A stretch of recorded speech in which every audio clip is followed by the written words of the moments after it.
The bus. She's still talking. She's learning the bus. Yeah.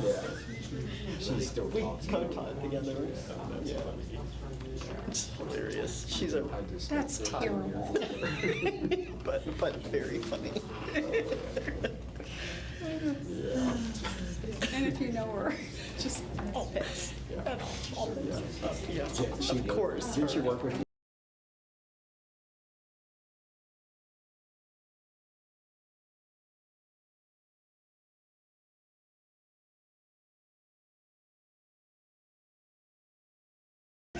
and I was like, what is wrong? She's like, I gotta get in here. I'd like to call the meeting to order. Please stand for the Pledge of Allegiance.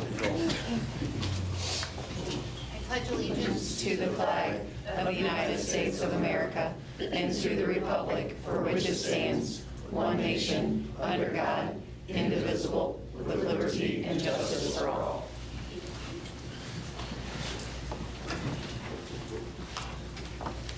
I need a motion to adopt the agenda as presented. Motion. Sorry. Mr. Pratt, second. Mr. Helms, all in favor say aye. Aye. Any opposed? Sorry. Next, we have our comments from the public. Before we begin, please remember this is a board meeting rather than a public forum. The primary purpose of this meeting is to conduct the business of the board in a timely manner. As such, please keep the following in mind when presenting comments to the board.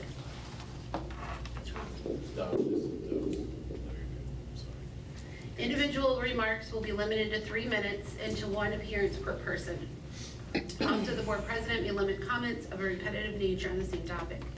Generally, comments or questions directed to the board will not be answered during the meeting. Finally, the Board of Education would like to remind speakers they're responsible for any potentially defamatory comments made during the public comment portion of the meeting. First up, we have Mr. Deanoff. I submitted my card last. Shouldn't I be last on the agenda? You have 3 minutes. If you'd like to speak, please come up now. I'm just trying to play games, so visit with the Attorney General later. Thank you very much, members of the Board of Education. My name is Arnie C. A.C. Deanoff, District Public Advocate. I don't like being treated wrongly or like a second-class citizen by the President of the Board of Education. That's discriminatory action, and I will be visiting complaints with Catherine Hanaway, our new State Attorney General.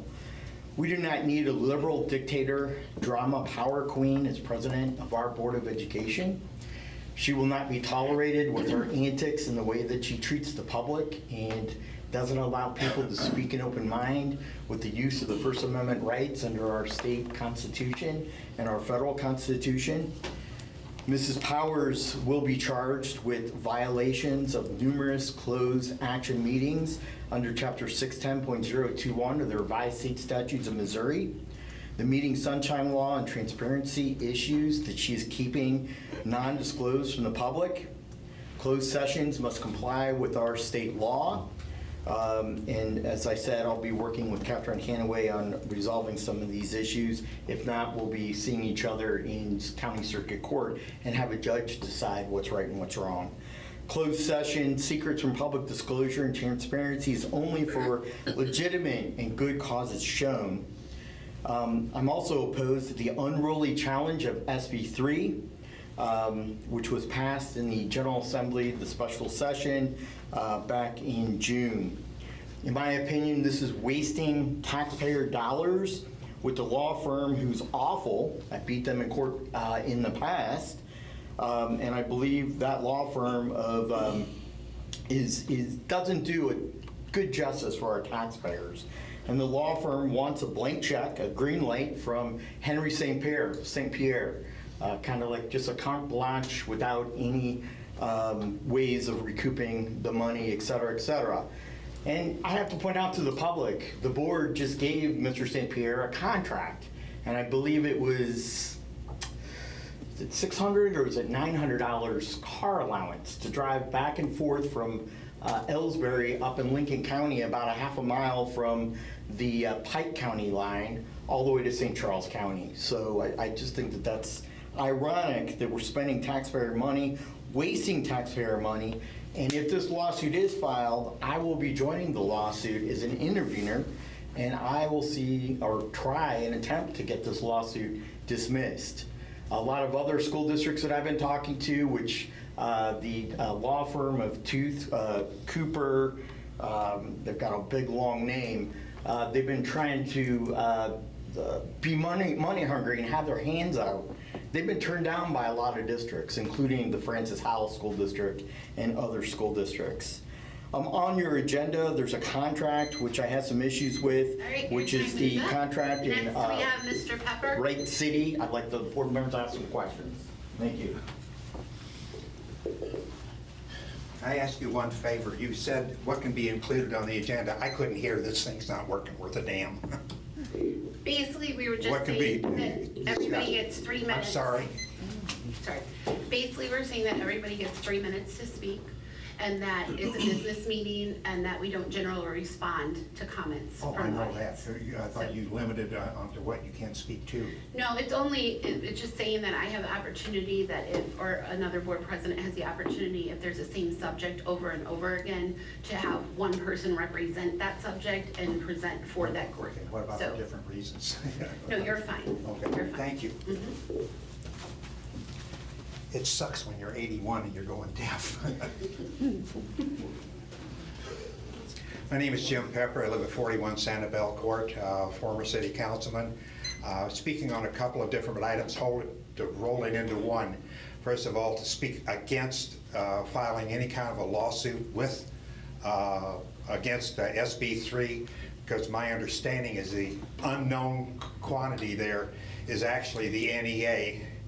And the NEA is the one that actually came back and supports XX genders in women's bathrooms. And there's no way that I would ever go along with that. The other thing too is in your, whatever it is here, let me see, get the right title. Prohibition against legal discrimination, harassment, and whatever. I find it very offensive that you have left in the paperwork of Fort Zumwalt preferred gender identity. That's absolutely ridiculous. You got XX, you got XY, you got a gynecologist for a woman, you've got a proctologist for a man, and a psychiatrist for anything else. I could say I want to be identified as a Martian hermaphrodite, and you'd have to do that. That's my preferred identity. How ridiculous can that be? And a disservice to the students. And for any organization like the NEA to support that should be ashamed. And anybody that takes money from the NEA should also be ashamed to take money from an organization that does that. And my time is up in 1 minute and 15 seconds. I will let it go at this time. Thank you. Next, we have Mark Madison.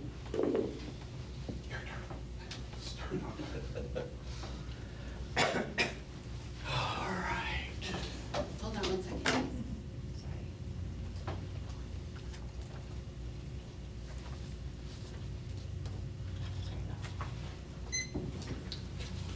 All right. Board, thanks for having me tonight. I do my best to stay under 3 minutes. First off, thank you for your service. You guys don't get paid enough for the time you spend on these issues, so you must really want to be here and really care about our district. All right, not enough people say that. I moved my family to this area years ago for the main reason of we're in a school district that's always had good, consistent leadership, good decisions from the board, and focused on good education for our students. The students that come out of this district are some of the most well-educated students in St. Charles County. It stays that way today, and I'm proud to be here in that district because of those reasons. We're only paying for one superintendent. We're not getting involved in those controversies. We're not implementing curriculums to bring, CRT and things like that. We're not, putting curriculum in, withdrawing it, all these other acts of BS that has surrounded us in other districts because of consistent leadership. But when we start talking about spending taxpayer dollars to sue the state of Missouri and getting involved in lawsuits that the district shouldn't be in, that's when I get concerned. You guys have had a consistent track record of not wasting taxpayer dollars. I'm here to ask you to continue staying focused on education and not spending those taxpayer dollars where they should not go. If you do that, the taxpayers will continue to reward the district with the funds necessary to operate an outstanding district. The lawsuit, there's already lawsuits against SB3, all right, for the constitutionality of it. The lawsuit that's going to be filed that you're being asked to join is going to happen whether you spend my taxpayer dollars to do it or not, and you'll benefit from the results of that lawsuit one way or the other. I voted against the bill on the House floor because it's unconstitutional, and that lawsuit will probably prevail whether you guys spend our taxpayer dollars to get involved or not. So stay out of it because it's going to happen with or without our money. Our tax dollars should be used for educational expenses. Keep voting that way. Keep doing that because the Fort Zumwalt families love that you're doing that. Don't change course. Don't waste our taxpayer dollars, and you'll be rewarded in April when people come to vote. Thank you very much.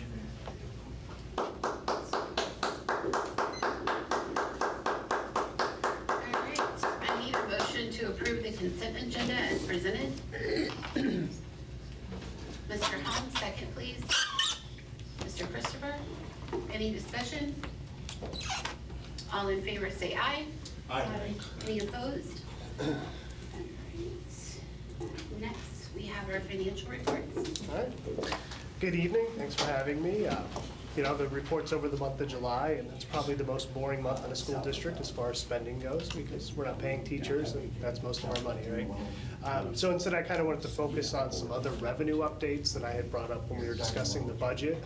The first is the basic formula. I think I noted that last time. They did approve it at the higher level, but then, so that's about $2 million more than we budgeted, but Desi also said they might withhold. So this time, we're not going to say, hey, let's up our revenues by $2 million. Let's wait and see what Desi says is what I think on that revenue source, but it is nice that we budgeted reasonably, so we were prepared to have an even, or a budget that breaks even without this revenue. The other one is the ECSC, the Early Childhood Special Education and IDA funds. There was about $2 million that we were still owed from last fiscal year. They typically paid it in June. This year they paid it in July. They didn't give any notice like, hey, is that going to happen every year? But it was just good that we did get the funds. It gives me hope that this year we're also going to get the full ECSC and IDA allocation. That was an even bigger concern to me than basic formula, just because that's ECSC and IDA are some of our fastest growing expenses, and we really need those reimbursements to serve those students. The title grants that were withheld, they did release them for this school year. In the future. Gentlemen, could you please carry on your conversation out there? If you want to keep talking, it's hard to hear. Thank you. Sorry, that's probably me. I have a soft voice. With the title grants, they are releasing the funds this year. It does look like next year they're going to be in a form of a block grant, which I look at it as we're probably going to get the similar amount of money. I don't know what it's going to look like yet. That'll be up to the state, but it is nice to know the funds aren't necessarily going away. They're probably just going to come to us in a different manner. And then finally, our property taxes, we have gotten the approval from the state auditor for what we will be presenting next month. We do that before we put up public notice even, because it would be kind of embarrassing for us to go to you and say, hey, here's the rate we want, and then the auditor turns around and says, no, you can't do that. So we do have that, and it's almost exactly in line with what the budget is for property taxes. It will be a decrease because it's a reassessment year, and our valuations went up, which just means with the Hancock Amendment, our tax rate will go down about, I think it's about 15 cents. So, any other questions on our financials? All right, I need a motion to approve the financial reports as presented. Mr. Christopher, second. Mr. Helms, any discussion? All in favor say aye. Aye. Any opposed? All right. Thank you. Dr. St. Pierre, old Yes, business? old business. Thank you. Good evening, members of the board. Lisa Kessler is back, and we're happy to have her helping us out here, keep things moving along. As the board is aware, we recently completed HVAC projects and tire replacements at 4 buildings. We wrapped those up this summer. That was all part of our 2022 bond, and it's time to start planning for next summer's work because we have some more buildings that are in need of HVAC replacement as well. And Lisa has a recommendation for you tonight that she is going to share just to get that process started for us. Thank you, Dr. St. Pierre. And members of the board, in the board packet you got was a memo from myself to Dr. St. Pierre. We want to move forward as we had kind of planned in the original bond with the replacement of HVAC equipment at 4 more schools. It would be North Middle School, Westoff Elementary, Pheasant Point Elementary, and Rock Creek Elementary. Those 4 schools all have those old unit ventilators in them, and we'd like to get rid of them along with some other miscellaneous old equipment. I have contacted Facility Solutions Group, who we've used in the past, to get their fees for services to prepare the bids, documents, things like that, and then to help us oversee the project. They also did a preliminary budget estimate of what the project should cost. They're basing their design estimate right now is at $10,750,000 to do all 4 of those schools. It's a little higher than what we've had in the past, but as we all know, prices are going up, labor rates are going up. But then we also have, for example, North Middle has 49 unit ventilators. Our typical elementary schools have about 35. So there's quite a few more there. So their fees, they're holding their fee rate at the same, which is 5.5%, which is a very good fee rate. That's what we pay some of our other architect firms and things like that. So their fees for this whole project would be $550,041.25. I can answer any questions if you have anything on the particulars about the project, but I'm asking tonight for permission to move forward with issuing them a contract for their services. I need a motion to approve the professional services HVAC 2026 recommendation. Mr. George, second Mr. Christopher. Any discussion? Yeah, is what ongoing maintenance comes along with that? I'm sorry. Is there any ongoing maintenance that comes along with that? Well, we get our standard 1-year warranty with the installing contractor, and then some of the parts have extended warranties, like compressors have 5 years, heat exchangers, I think, have a 5-year. So we get our standard warranty like we do with any company. And then once that, then it gets added to our regular maintenance program that we have currently with IFS. And we'll bring the bids back to you for Yes. approval once we are able to compile those and collect those. This is just the design work, the initial work. Once we have the actual bids compiled, we'll bring those back to you for approval. Yeah, at a later board absolutely. meeting. Absolutely. Any other discussion, questions? Welcome back, by the way. Thanks for filling in. You're welcome. Right, all in favor say aye. Aye. Any opposed? Right. Dr. St. Pierre? Okay, thank you. Yep, thank you. Good evening again, members of the board.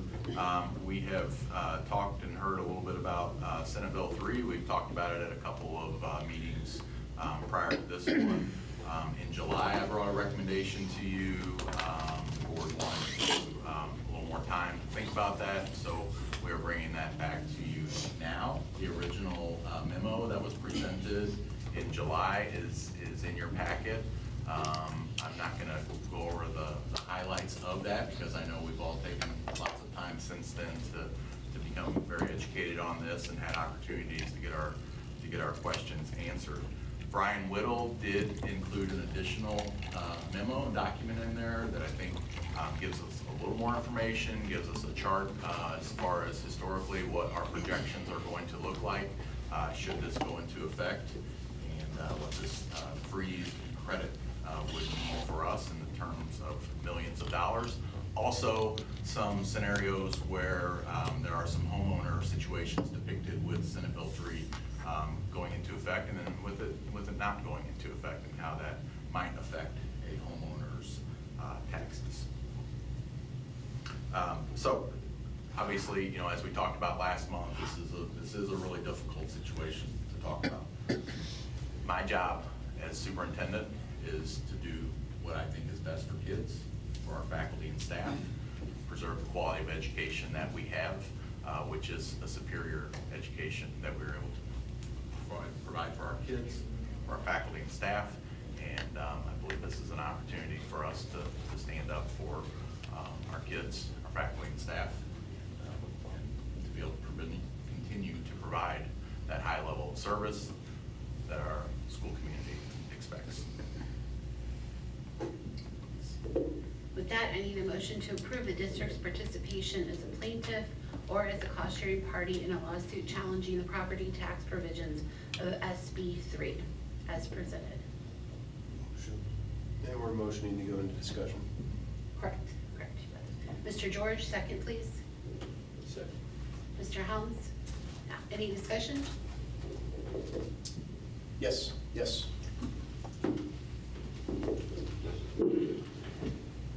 This might be a little redundant because we discussed all this last month, but I feel like it should be discussed again. We're being asked to join a lawsuit that we can't see a copy of, and we aren't being told who the main plaintiff is.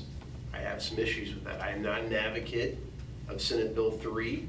Actually, I think it's pretty gross how it came to us, just kind of with this property tax freeze snuck in with a stadium deal. I do like the intent of temporarily freezing our property taxes, though, and it is temporary. This bill gives the ability for the public to have a vote in April. I think that's a good, transparent way. Let the public decide. It also allows for future votes in initiatives on petitions. I shouldn't say initiatives, that's the wrong word, but ways for tax increases to be voted on in the future. It is not permanent. It can be raised. I do like the idea of it being frozen for a while. We have seen insane increases in our property taxes. We saw a massive windfall in our personal property taxes in '21, and I like the idea of letting it freeze for a bit. Let's right-size the true value of our homes. I think that this isn't stealing money from the district. It's temporarily stopping increases, and I think it's good for a district to be able to live within their means a bit. Dr. St. Pierre, when we have to put something on the ballot, how much does that cost the district? It depends upon how many other entities may have an issue that they want to place on the ballot, but I think the most recent estimate that I've heard in relation to this was, that I've read, was 150,000. I've not seen it that high, but it's definitely the most recent number that I saw related to a school issue was 60,000. I've heard that St. Charles County is estimating that this issue will cost 150,000 to put on the ballot. Okay. So say it would pass and we would have to go as a school district, or any other of the entities would have to go anytime we needed to ask the public for funding. So it would cost us every time we wanted to put that on the ballot. Yes, it could, yes. Okay, so average is $50,000 to $60,000 per second. Okay, thank you. Any other? And to be clear, my understanding of this is it's not necessarily a temporary freeze as in, but every time it's a freeze and forever, indefinitely. And then every single time we needed to increase something, we would have to go to the vote. There would be no just, and the other issue with this is there are 3 categories, which that's the, and we happen to be in the frozen category, but there's 2 other categories that, so it's not even affecting. And it could affect, somebody could be where districts lie of how it was voted on because there was no rhyme or reason to it. And they could not have a freeze, and others could have to have an increase. Within the same district. So they're literally paying different tax rates for, the same school. The way I'm reading this, tell me if I'm right or wrong, that it would temporarily freeze the assessed value of a home until that home is sold to a new buyer. Is that correct? Yes. Then the property is reassessed and the district would gain those revenues then? For a sale of a home, yes. Okay. These assessments have gotten out of hand the last few years, and we're taxing people out of their homes. You know, you got an old lady up on Hancock Road who has a few acres and lived there 30 years, moved there 30 years ago, and now her property's worth could be darn close to $1 million at this point. And we already have the senior property tax freeze is already in effect. Yeah, so seniors have their property freeze. And I don't disagree, I don't think any of us do, including anybody in this county with taxes or in this country with how taxes are. My issue is there's things put in place and there's not something to come along behind it to make up for that revenue that it's taking away, right? Like personal property tax, it's frustrating, when you buy something and you pay the tax and you're constantly paying tax on it. But to get rid of it without having something to come in, when right now, the way things have been set up over all the years is that provides so much into the economy of this area. If we don't have something to back that up, it is going to be substantial loss in the school systems, in our parks, in our police, and I mean, it's just, and that's not scaring anybody, that's reality when you look at it. I am all for it. If somebody comes up with a plan and says, hey, I think we could use taxes from this to put into this and this would work, I am 100% of having that discussion. But making a move like this and then putting stuff out there that's not true, the NEA is not involved in this, that's been proven, that's been fact checked, they are not involved. It's just, it's not right to take this away. I don't disagree with you that the taxes are a lot. I mean, the home, you can't even have affordable housing here because it's so expensive. There's lots of issues that come out of it. But we can't have that money taken from the district and there not be consequences. That is a simple fact. And the cost of the lawsuit is very low because of the type of lawsuit it is, and then with it being spread across multiple districts and other community entities. It would cost us more to put stuff on the ballot, which is taxpayer dollars that we would repeatedly have to do, than to do that. Every time we wanted to see or need it, not wanted, if we need it in order to maintain the type of education we have. Exactly. Because the prices are rising, we still have to provide everything and keep those teacher pay competitive, keep all the staff pay competitive. And if we went the level of education that we have, that we've worked so hard to get this county to, most of the people here have been a part of that. And I mean, we have stuff, we win awards in states, we have things that people aren't even doing across the nation that we've worked so hard for, and this community has become a part of that. And I do hope that they trust us and continue to, because we don't get paid. So you're correct, we don't get enough salary, but we're not here for that salary. We don't sit up here for that. All of us love what we do, and we care about this community, and we care about the education that all of our children get. And this affects that. So we have to take action, in my opinion. I also feel, when you see something wrong, that it's important to stand up and speak, be heard about it, and not just have other people do it and hope. Yeah, this is a complicated and difficult thing.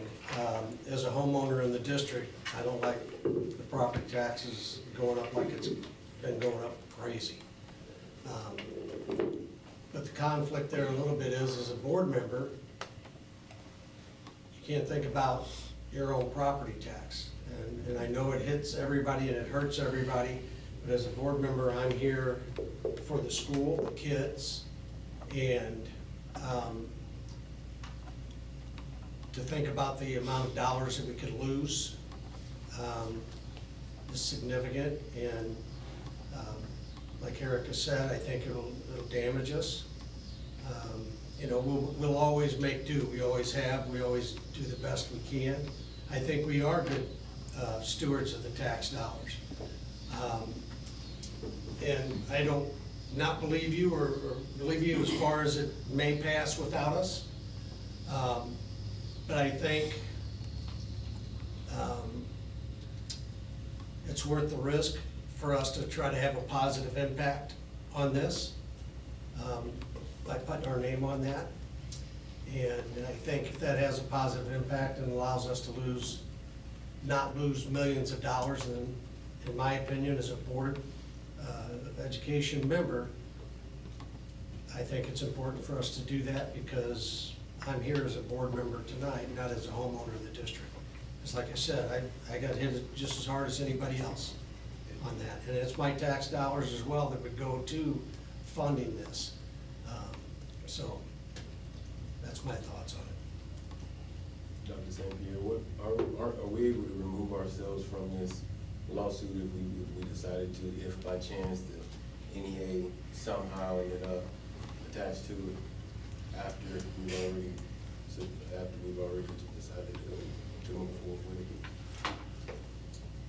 Well, if we are a named plaintiff, and I will probably have to say, I don't know that I can answer this with 100% accuracy.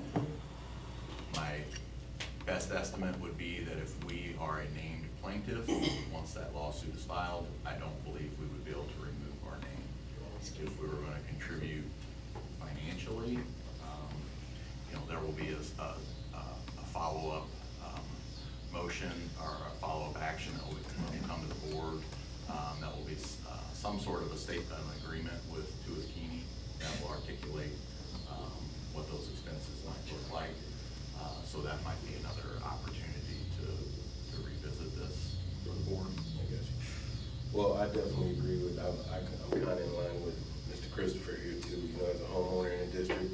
Yeah, I'm not excited about the amount of taxes I pay either, but like, I think you made a good point. A lot of people forget, we don't think like individuals, we have to think like board members up here, so yeah, and I do think we need to be as proactive as we can be when it comes to the kids, because that's really what our main purpose is. So, so me, myself, I am in support of us doing that. I think that's I'm with you on that, because we can't wait till April and spend more money and, do what we can there, but I mean, I think the sooner we get ahead of this thing, the better. And, I'm not excited about spending money either, but it has to be done. Well, in April, it'll allow the taxpayers to vote on this. I feel like every month after month after month, we're hearing from Mr. Whittle that we're on very strong financial ground. And again, I think it's, again, kind of right-size these assessments for a bit. We need to come back in 27, 28 and have an increase, so be it. But I would be opposed to join this lawsuit. Do we have any more increases, Mr. Woodward, do we have any more increases in our salaries coming up? I know we just recently fortified a lot of our employee salaries, and we have step raises in there. Do we have any more that are still due to continue to We have increase? negotiations that we'll have to do coming up, but none really set in stone yet. Okay. And with the thing that was passed about teacher minimum wages, the minimums for teachers being able to be paid?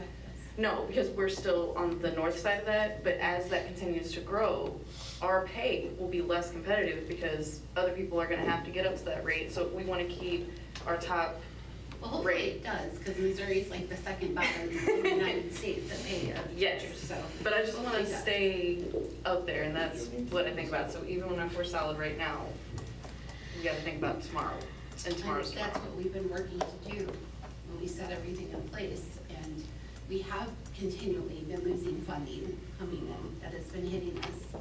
And we've been shifting stuff and trying to set stuff so that we could continue to do what we're doing. But a hit like this would be substantial.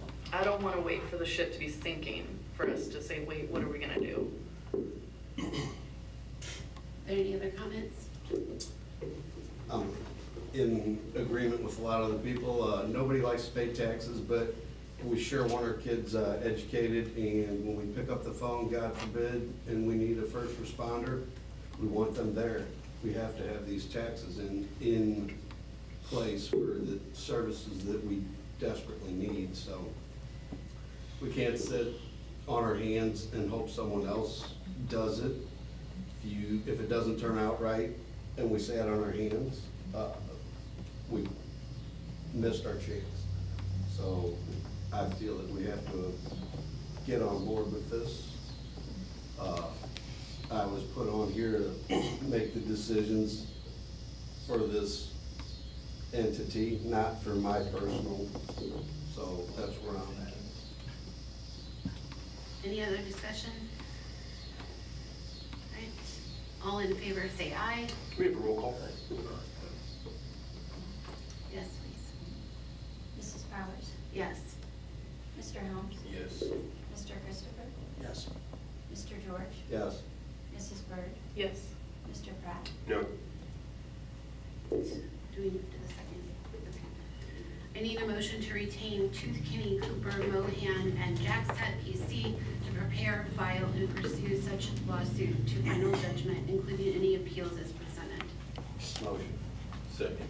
Mr. George, Mr. Helms, second. Any discussion? All right, all in favor say aye. Aye. Any opposed? Nay. See you in court. Okay, now we have comments from the board. I'll start with you, Mr. Pratt. Sure. Welcome back to all the students and staff, and thank you for the admin team for getting us ready for this new year. For the 8th consecutive year, all 4 of our high schools have made it to the top 10% in Missouri and the top 12% in the United States, according to U.S. News and World Report. While we are recognizing our high schools as being so strong, let's remember about the elementary schools and the middle schools that are building that foundation to support the students into high school. Welcome back, everyone. Ms. Byrd? Thank you. I also want to welcome everyone back and say that our schools and campuses looked fantastic as students returned on Monday. So this is a special thank you to a couple of teams who made sure we were all set for teachers and kids. Our custodial and maintenance teams made sure everything was operational, shiny, and in its place, which is no small feat with some of that construction that was going on. And our technology team made sure that everyone is connected and ready to go, from teachers' workstations to student Chromebooks and so much more that was behind the scenes. Thank you for all you do. Mr. George? I too would like to thank everybody for their hard work in kicking off the new school year. And Forbes named Fort Zumwalt one of its best employers in the state for the 2nd consecutive year. Honorees were recognized based on interviews with more than 160,000 American employees at U.S.-based companies with at least 500 workers. Recognition celebrates organizations for their commitment to fostering an environment where employees can thrive. That's all I have. Mr. Christopher? Okay, well, it's been a pretty solid first week. I think the students were excited to be back, and other parents were. I think the staff was very excited to be back. Held kickoffs at the 4 high schools that included the corresponding middle school and elementary schools. Those are always great things. I think the staff appreciate that. I think they like the culture and the kickoff that we try to do to get everybody excited. And I think they're always excited to get back. And so Dr. St. Pierre and the staff did a great job of putting that on. I was fortunate to get to go to a couple of them and really enjoyed it. I think like I said, I think the students are excited to be back, and let's have a good school year. All the activities are going to start soon, especially at the high schools, with sports and choir, band, and drama and everything, and just look forward to a really good first year. Not first year, but this year. Mr. Helms?